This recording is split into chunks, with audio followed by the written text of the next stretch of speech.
What's going on, everybody? Welcome to a fun Locked On Badgers. We're going to talk. We got multiple guests, kind of a panel show. And everybody's just buzzing with Jim Leonhard, right? Do we take the interim tag off? Do we not? What makes sense? We're going to talk about it today with people from different perspectives and just see if we can come to some type of consensus. And if we don't, we're still going to have a good time and talk Badgers. Let's go. You are Locked On Badgers, your daily podcast on the Wisconsin Badgers. Part of the Locked On Podcast Network, your team every day. What is going on, everybody? Welcome to Locked On Badgers. I'm your host, Ryan Herrings, as always. Today's show is brought to you by our good friends over at Underdog Fantasy, underdogfantasy.com. Sign up on underdogfantasy.com with the promo code Locked On, and you get your first deposit doubled up to $100. We're going to jump right into it. We're going to bring several different people on. We got Rajiv, Mike, Zach on the show for the first time. And I wanted to get multiple people on to kind of give multiple perspectives because a lot of people are talking right now about Jim Leonhard. We need to take the tag off or we need to leave it on. What's Chris McIntosh doing? And I just want to have the discussion with multiple smart people. So let's bring on Rajiv, Mike, Zach. What's going on, everybody? Zach, it's your first time on the show. Welcome. It is. These other two guys have been here a lot. And Mike, it's always good to get you back on as well. And I'm just going to kick it around. So I've kind of talked about it on Twitter, where I'm at with this. I want to send it around kind of the table.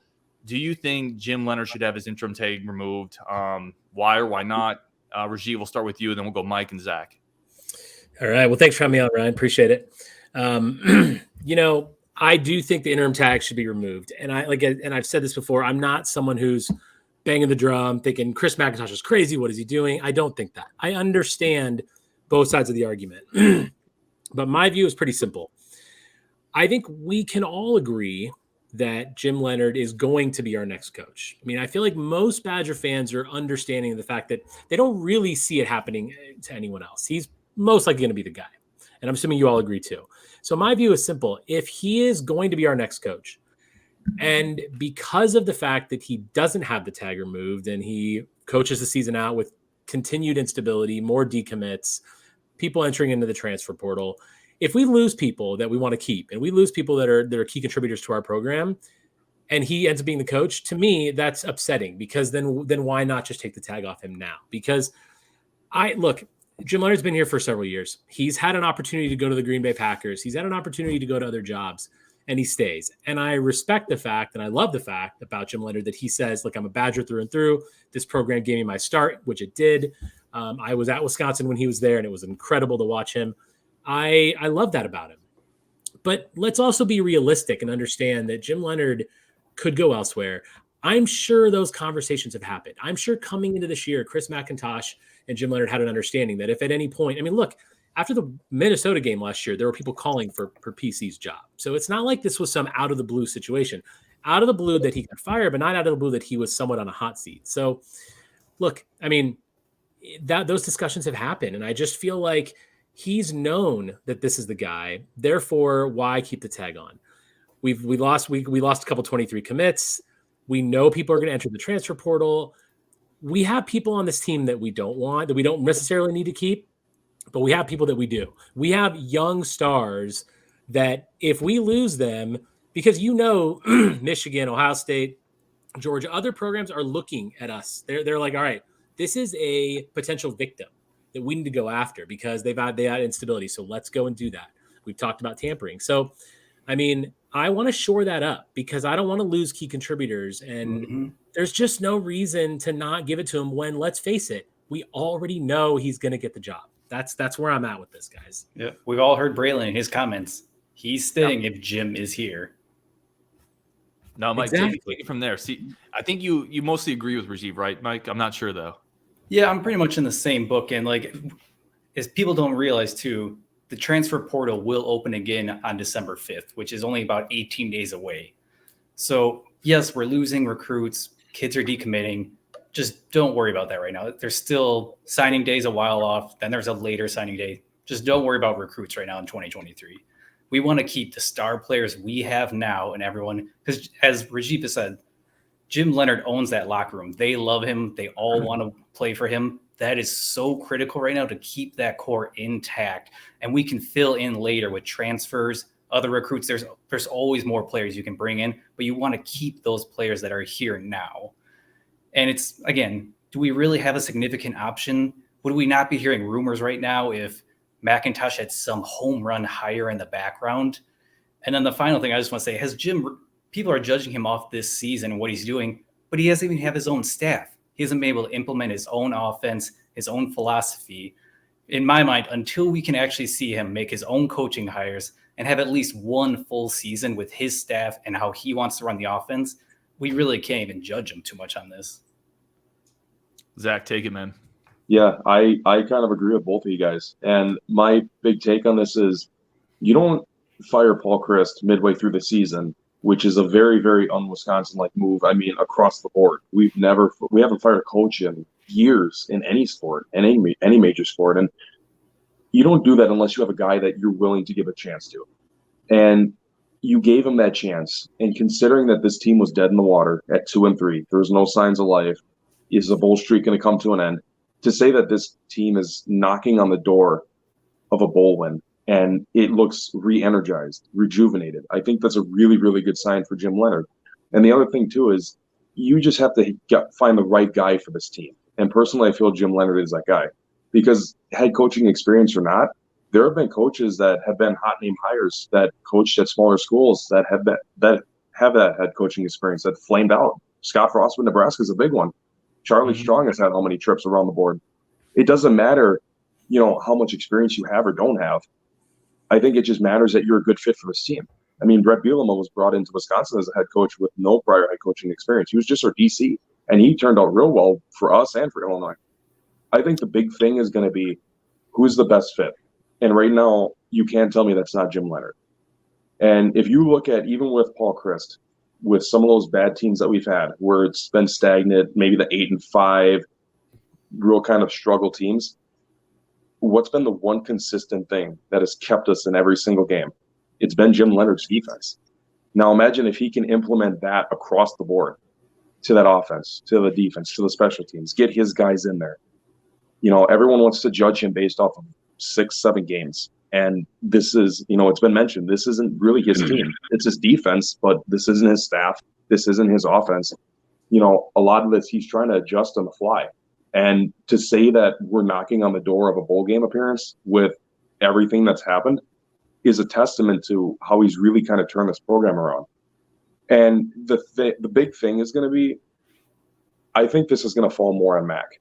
You have to hire the right guy, but you also have to get going. You have to get this program going again. And what I mean by that is, this was mentioned on the last podcast, is Wisconsin or Nebraska the better job? And a lot of the things that Wisconsin's falling behind on, it's just been, we're kind of usually joining the party very late. And it's usually because other programs around us are starting to catch up. Now you're throwing, nil deals and money and all that kind of in there. That's just going to accelerate the process of other programs catching up to us. And I think that's why you're seeing teams like Minnesota and Illinois catching up, because now there's just another reason to catch up to us. But should he have the tag removed? 100%. Because if you're going to fire your head coach who's 67-26 midway through the season, there's a reason for it. There's someone there that you want. And if it's not Jim Leonhard, it's just going to feel like this real awkward transitional phase. I feel, especially with the tampering stuff, yeah, they're probably going to be pulling at the stability. Is your coach going to be here next year? Is Jim Leonhard going to be here? You can't say that for sure. If you take the brass to say he's going to be here, he's going to be our permanent head coach, you strike down a lot of that stuff. Mm-hmm. And I feel that's really going to solidify this locker room, especially the guys that really want it here. Those are all good points. I just want to add, I want to thank Zach for bringing up the whole admin too, because regardless of who the head coach is, the admin needs to step up. Yeah. Whoever the head coach is, what I want it to be, when he goes to McIntosh and says, I need $500,000 to get this coach, I want McIntosh to give him $700,000 and say, keep the change. That's the attitude we need. Yes. That's what will put us to the next level. I know we'll never be Ohio State, but we need to spend more than Iowa, Minnesota. We need to be a tier above them. It's not realistic to be like Ohio State. We're not going to get new facilities every year. We're not going to spend $2 million on coordinators, but we still need to be a solid tier above everyone else. And that's up to Mac. That Doesn't matter who the head coach is. Yeah, and look how many people have left because of that. I mean, you look at, Bielema cited resources when he left. You look at Saeed Khalif, your recruiting director from a couple of years ago, who brought in some of the better classes from 2019, 20, and 21.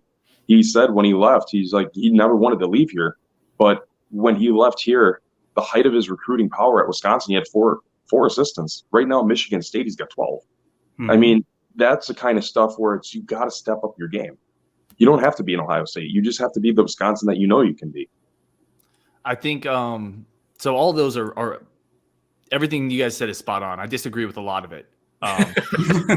Let's go, Ryan. Let's hear it. But everything you said is I do not disagree with everything Zach and Mike specifically brought up with administrative support. That is 100% dead on. We talked about it in yesterday's show about NIL collectives and how Nebraska is lapping Wisconsin. Not just in the number of collectives, but in the money collected as well. Coming up next, we do got to take a quick break. We're going to talk Underdog Fantasy, our good friends there. But coming up next, I'm going to tell you some of the reasons I disagree with you guys about the interim tag. I'm going to kick it back to you and see which one of those holds the most water, if any of them. We're going to talk about that next on Locked On Badgers. But first, today's show is brought to you by our good friends over at Underdog Fantasy. We're keeping Mike on here because he uses Underdog Fantasy all the time. It's the easiest way to spice up your college football weekend. Earn cold, hard cash immediately after games, and you can parlay up to 2 to 5 players, different teams, different sports. Mike, I do want to kick it to you because you're always throwing out incredible parlays from our friends at Underdog. What do you like most about Underdog Fantasy? Yeah, it's just the options. You have every kind of sport you can imagine. Basketball, football, baseball. It's just kind of you against the app too. It's a lot like fantasy sports though, but with instant money, instant results. And right now, tip out, if you join now and look for some of these solid winter games going out, like in some weeknight action, you find a nice, cold, snowy game, take the under on the passing yards. It's been hitting nonstop. Just find 2 quarterbacks in the game, whatever their passing yards, under. You see it's going to be 2 inches of snow, 20-mile-per-hour winds. Just take the under and you'll enjoy it. I love it. And Mike is always posting his stuff in our Discord. I love it so much. And we have a great offer for you for friends of the Locked On Badgers page. If you go to the underdogfantasy.com, sign up with the promo code Locked On. That's one word. Underdog will double your first deposit up to $100. That's free cash. Deposit $100, get $100 free. Go to underdogfantasy.com. Find the Underdog Fantasy app in the App Store, Google Play Store. That's Underdog Fantasy promo code Locked On. Get in on the college football pick'em action today. I want to thank everybody listening to Locked On Badgers. We're going to get all the good friends of the show back on. Rajiv, Zach, keep Mike here. All right, so let me kick a couple things around. And I just want to see if you guys disagree or not. And I love the disagreements, by the way. And every point you guys bring up is well thought out. It's articulate. It's smart. And a lot of people agree with it. But here's what I would say. I would say, and Mike, you and I were talking about this a little before the show. If I'm Chris McIntosh, right, I don't see my hurry. I really don't. We talked about the 2023 class, right? To me, you obviously don't want to lose recruits. And I like these recruits. I'm not going to say it doesn't matter. But I will say this program isn't a Jamel Howard and a Colin Dixon from taking the next step, right? Like I really like both those players, by the way. Yes, some players are going to get tampered with. Some are going to get poached 100%.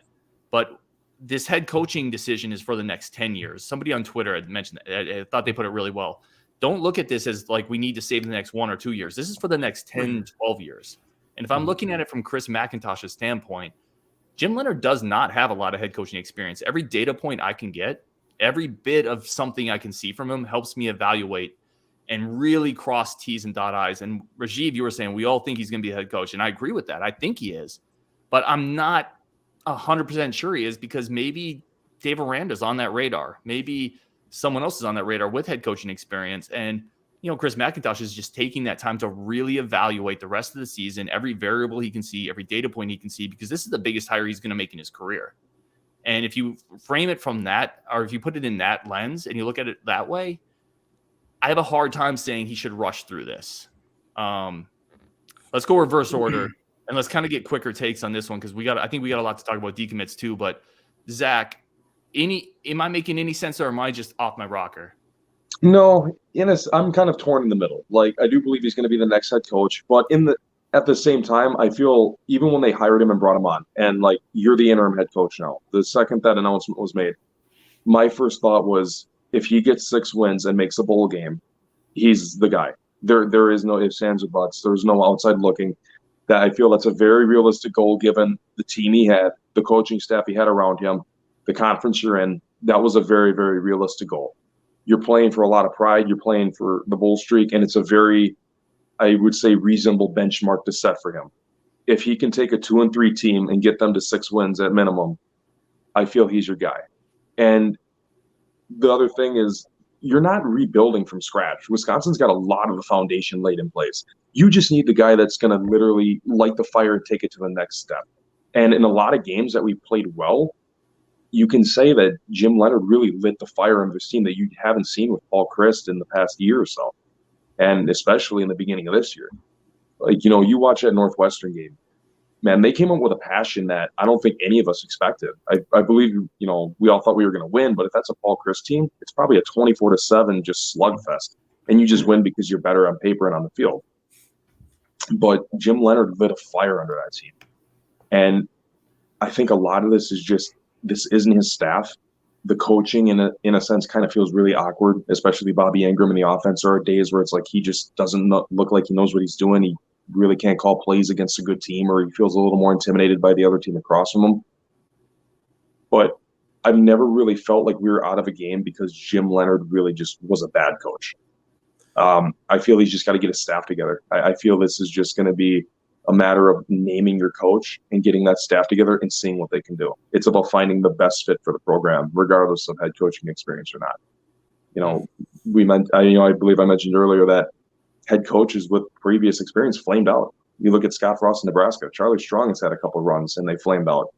Mario Cristobal was a high name hire from Oregon to Miami, and he's just got floored by Mid Tennessee State at home by 14. And they scored nearly 50 on him. You have to find the right fit for your program. And to me, Jim Leonhard is that guy. And I fully believe he's going to take over moving forward. He's going to be the guy. I just think they're waiting for that 6th win. If they beat Nebraska this week, I feel it's going to be a matter of time, not a matter of if he's the guy. Okay. Mike, what you think? Yeah, I'll try to keep it a little bit shorter, but like I get what you're saying, because from Mac's point of view, you're going to be like set your career off. This is where you're going to be judged on basically for the rest of your career. So you really want to hit this correctly. And also too, we've had the decommitments, but if he would have hired Leonhard right away, do we know these players would have stayed committed? There's no guarantee that would have happened either. I think a lot of people are talking themselves into like, oh, Leonhard would have kept them somehow. For some reason, Tretch would not have wanted to go to Oregon, which has been his dream school to go to. But there's no guarantee that Michigan or whoever wasn't going to come in and swoop up these kids anyway. And the bigger thing is too, we haven't had any bad transfers yet. So there isn't a whole lot of room for panic. And I can see why McIntosh is kind of holding off. Things are not as bad as they look. We've had a few decommitments, but it's really not that bad. It's not that bad, and I agree with you on that. But when you look at what you're talking about as far as the next 10 years are important, I totally understand that, Ryan, and I get what you're saying there. But I would also say that you can't underestimate the negative effect on the program I'm not saying one bad year of recruiting kills the program. It doesn't, but it can definitely set you back a little bit. And if you lose key players this year, that's really going to set us back, because now you're kind of like trying to fill in with not a very good recruiting class. Then you got to look at it like that.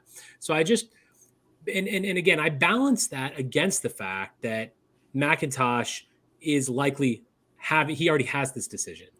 If McIntosh in his heart truly does want to do a full search, then obviously it's fine. Do the search. I'm not going to complain about that. But if he's not going to do that search, which I don't really think he is, because I think it's going to come off before the end of the year, why are we waiting? Well, let me pair it onto that, because I think that's a really interesting point. One of the things I really respect about McIntosh, and something I don't think it's talked about a lot, or at least I haven't heard it talked about a lot, and I'm just curious on probably after the break what you guys think of this. I actually really respect the fact that the easy decision is hiring Jim Leonhard. Right. Like it would please a lot of the fans. It would please the locker room. It would shut a lot of people up on Twitter. It's a local hero. Nobody would really come out and kill Chris McIntosh for doing that. And yet he doesn't do that. I really respect the fact that whether we disagree with it or not, he has a plan. and he's really kind of stuck with it, right? He's going to wait till the end of the season, and he's not making the early hire. And I think, to Rajiv, your point, if he just kind of makes it quickly and then he aborts his plan, that would frustrate me more, right? Like right now, I feel like he has a plan and he's stuck with it in the face of what would be an easy win for him. And I actually really respect that. It makes me think that he wants to wait to the offseason to see if there either someone, listen, there might be someone that we don't know that is in the weeds here. I think that's a possibility. But he might just want the offseason to really see, double check, let Jim Leonhard sell his vision for the program, interview someone else. Like, I think he's being very deliberate, and I really appreciate that aspect of this. But if he turns around, this is where I agree with y'all. If he turns around and suddenly says, nope, it is Jim Leonhard, then I'm going to be like, well, okay, that's silly then. Can I ask you a question, Ryan? Yeah. If you so do you think that, do you really believe that Jim Leonhard would still be here and not be at the Packers if there wasn't? I mean, do you really think there wasn't any kind of conversation with him about, you are the heir apparent? Maybe it's not a guarantee, but do you, I mean, he had a chance to go. I'm not saying he doesn't love the Badgers. He does. But do you really think that he didn't have a conversation about taking over? No, I think those conversations happened. But I don't think that anybody at the time thought the time frame would be in a year, right? Like, I feel like everybody thought we're talking 5 more years of Paul Chryst. And in that time, Jim Leonhard has had a lot more times to craft his vision, hone his coaching. I think this year thing caught everybody by surprise. So I agree with your point, Rajiv. I think that they probably did have those comments. I do think there was an informal idea that, yeah, you're going to take over. But I think we all thought it would be, several clock ticks down the road here. And I also kind of feel along the same lines that, like, that vision, we talked about the vision and what his vision is and whether he even knows what that is yet. But my feeling is that he does, because I think those conversations have been happening with McIntosh for years. And I feel like it's kind of like, okay, so whenever this happens, this is what the kind of the next phase is going to be. I'm not saying it's exact. Here's my list of assistant coaches. No, but I think that vision has been communicated to McIntosh, and at least there's some kind of an understanding of what it's going to be. I think that's probably fair. We have more to talk about, I promise. We could talk about this for so long. We still want to talk about the specific decommits and finish up on our last talks here with Jim Leonhard. Which decommit hurts the most? We're going to talk about that next, but we do have one more ad read quick we're going to get to. Today's show is brought to you by our friends over at Nugenix. Nugenix, listen, as we get older, and these other guys on the show probably don't realize that like I do. I'm almost 40. Maybe Rajiv's in that boat with me, but you start, like, you age differently. I told this story the other day. I'm renovating my barn. I tore apart part of my barn, and I feel like somebody snuck into my bed and beat me with doorknobs. Like, I woke up and just lots of pain. As you get older, you start to lose some of the testosterone, some of the hormones that make you young and make you feel good. That's what Nugenix is here for. With your testosterone and your testosterone levels, Nugenix helps you achieve that feeling of getting back to the age you used to be, that feeling of winning again. If you want more energy to counter the negative physical effects of aging, Nugenix Total T Testosterone Booster with testofen will help you turn back the clock of time, re-energize your workouts, get better results at the gym, make you look and feel like the man you really want to be. Nugenix Total T boosts free testosterone that the aging process robs. You'll feel stronger, leaner, more energy, drive, more passion too. Your partner will notice the difference. While every product professes quality, many other products use generic ingredients. Nugenix does not do that. Top of the line ingredients. It helps re-energize your life, get you back to the powerful, confident, good-looking warrior you used to be. Get a free complimentary bottle of Nugenix Total T when you text college to 231231. Text now and get a free bottle of Nugenix Thermo, their most powerful fat incinerator ever. Free ingredients to help you get back into shape fast, absolutely free. Text college to 231231. Text college to 231231. Texting enrolls you in recurring automated text messages. Consent not required to purchase. Message and data rates do apply. I do want to take a second to say thank you for listening to the show. As always, really appreciate it. We're going to get Rajiv, Mike, Zach back on. Again, appreciate all you guys as well. Things like this is what I think makes the show really fun, to get different perspectives. I want to start here, loop it back. And which decommit? We've had decommits from Tretch Kekahuna, Colin Dixon, Jamel Howard. I think Roderick Pierce is going to decommit. All the smoke is there. Out of those 4, let's just say the 3. Out of those 3, because Roderick hasn't technically done it yet, which one hurts the most? Let's start with Mike this time. Yeah, and I'm going to go with Jamel Howard. I feel like it's so hard to replace. I mean, it's just simple math. There's not many 6'3", 300-pound human beings that can move like that in the country. Just in a limited year, there's just not that many that can play at a D1 level. So to find them, it's harder to find. They're harder to recruit. Losing them hurts. You can find a lot more Tretch. You can find a lot more Colin Dixons. There's a lot more lanky, speedy receiver types out there that you can find, especially in the transfer portal too. They like to enter every year. You'll find some on teams that aren't getting playing time. It's just really hard to find those D linemen, especially one in Chicago right in our backyard.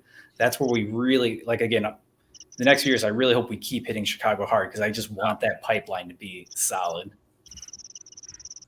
Rajiv, which one hurts the most here? Yeah, definitely. I totally agree with Mike. I mean, Jamel's definitely the bigger hit. Listen, Dixon, I always kind of, you never want to lose receivers because I feel like they're kind of coming at a premium with Wisconsin. But yeah, I completely agree. You lose a talent like that. And look, what I would also say is they hurt, but also it's not a backbreaker for us. I mean, I feel like I ultimately want people to want to be here and want people to want to work here. So I feel like I don't get too bent out of shape about decommits in general. Now this year, given the situation, I do, but they might have decommitted anyway. So, right. I mean, there's a lot of reasons that people decommit. So I feel like I'm not that bent out of shape about it. I'm much more concerned about the transfer portal. Zach, how about you? Do you agree or do you have a different take? So I'm going to take a different route here.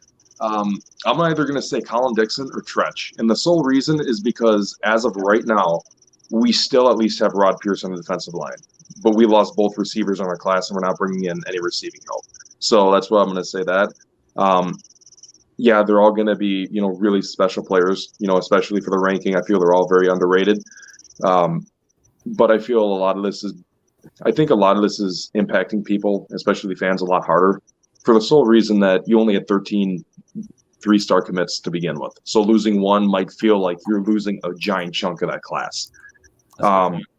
But again, I want to say this is going to fall on admin. If they come back and invest in player development like they say they are, and they have another 2019 or 2021 class, no one's really going to remember a lot of this class unless you have some, all-American caliber player that comes out of nowhere. Right. I agree. Well, really quick, I was just going to say Jamel Howard has been, since he committed, like I did a show on this is the most underrated dude in the class, so he's kind of been my guy anyway. And the other thing I would say is there's a dearth of 320-pound dudes on this roster, right? Like it's basically Benton, who's not even quite 320, and nobody, quite frankly, on the D line. So I just, if you're going to play 3-4, you always need that big ox somewhere in the pipeline developing, and we don't have it anymore, right? That's where Jamel, I think Jamel to me felt more important to Wisconsin almost than the quality of his level of play really indicates. Like he filled a bigger need in a way to say it, but. Mike, I cut you off on that, so I wanted to give you the mic back here. Oh, no, yeah, fine. Yeah, I just wanted to say what Zach was saying, though, with Pierce, though, even though we do have him, he is scheduled to visit Michigan on an official visit, too. So he's definitely hasn't been looking the most stable of a recruit either. So I think that's also why Howard is a hard hit, because we might be down all our D linemen. And honestly, after Keanu Benton, like, we got Curtis Neal, who has an injury history, but, like, we don't have that solid – we don't have like nose tackle depth and a known difference maker to make up for that, which is like Ryan was saying, for a 3-4, your nose tackle really sets that defense. It literally, the defense is predicated on that position. How many times we talked about Keanu Benton and his impact in so many games this year? I mean, he's incredible, and it's because that position is so key. I want to wrap it up again here and go back around because I want final thoughts on Jim Leonhard and the interim tag. I'm still in the belief that I don't think there's a big downside in waiting. I really think that's where my biggest point of emphasis is here, that I don't want to rush through. I guess let me rephrase this. I think people are panicking over decommits, which I get. I really do get that. I love recruiting and I like these players, and recruiting is the lifeblood of a program. I'm not trying to diminish that in any sense. But I wouldn't speed up your coaching search just to try to keep recruits committed, right? So, again, it kind of loops back to me to Chris McIntosh. I think he has a plan. I don't think he's as dead set on Jim Leonhard as some other people do, and that's where I could be wrong. But if he's not dead set on him, he wants to see every data point. He maybe wants to have a few formal interviews. To me, that process is more important than keeping a 2023 class together. which is really where I've landed on. Now, if he short circuits that and says, nope, now I decided I am going to go with Leonhard, to me, that speaks of more of a chaos-ridden approach, and I'm not as high on that then. But if his goal is to wait out to the offseason, to take this, the entire way, to be deliberate, I can see where he's coming from. So I'll start. I feel like I've taken the approach so far of the show that, like he's going to be the coach, I might as well. I'll take a different angle and kind of have a different approach to it, to say, like, let's talk about his merits and as being that head coach. And I understand that he hasn't been a head coach before, but when Dave Aranda brought our defense into play, the 3-4, and then Jim Leonhard kind of took it over. I mean, look, he has, I think Mike mentioned this earlier, he has saved this team for the last several years. I mean, he is the reason that our team has been performing very, very well. He is a legend at this school. I mean, he played in the NFL for 10 years. The guy has the pedigree of passion and energy, which, frankly, if we all mention a issue that we had with Paul Chryst, I've said it before on the show, energy was an issue. That passion on the sidelines, I didn't like it, and I don't feel like that's going to be Jim Leonhard. And in the locker room, he's not just saying, let's draw a line in the sand here. I mean, he is going after these guys, and I feel like let's take it from that side too. He's got a lot of merits that just because he hasn't been the head coach before doesn't necessarily mean he doesn't have. He's a proven defensive coordinator that has been sought out by the NFL and other teams. He could have been a head coach at other programs, definitely guaranteed by now. So let's give him credit there. He stuck with us. I'm not saying anyone deserves the job because of those things, but they sure mean a lot, especially to a program like this that's been built from the ground up by Barry for the last 30 years. Like, let's give that guy his due and say that he's not only is it because he's going to get the job, it's because he deserves it too. Yeah, and I'll just kind of go here quick then too with I think people are they're a little more sensible to this because things are just changing. Like, this is what happens in the world nowadays when a head coach is fired. People will decommit. There's a lot of decommitments. Things just change so rapidly now. We have to remember, just because someone decommits, they may go to a school somewhere. All our players like Roderick Pierce, Jamal Howard might go somewhere else. They could literally transfer in the year after. Things change so quickly these days. You have to constantly be recruiting. It's kind of like that, like tampering with other rosters. Again, tampering, I think it's kind of a stupid thing. It's management. It's the game everyone's playing. You don't stop on Howard if he decommits. He may even go to Michigan, but we still keep trying. We could get him to come back in another year. And this was what was going to happen when Chris was fired. So you can ask yourself too, would you rather maybe have all these commits, or would you rather Paul Chryst still be the coach right now? And I'm glad Chryst is gone. I'll take this year or two of chaos for that. That's a good point. Yeah. I like a lot of the points that have been made. I'm personally agreeing with a lot of them.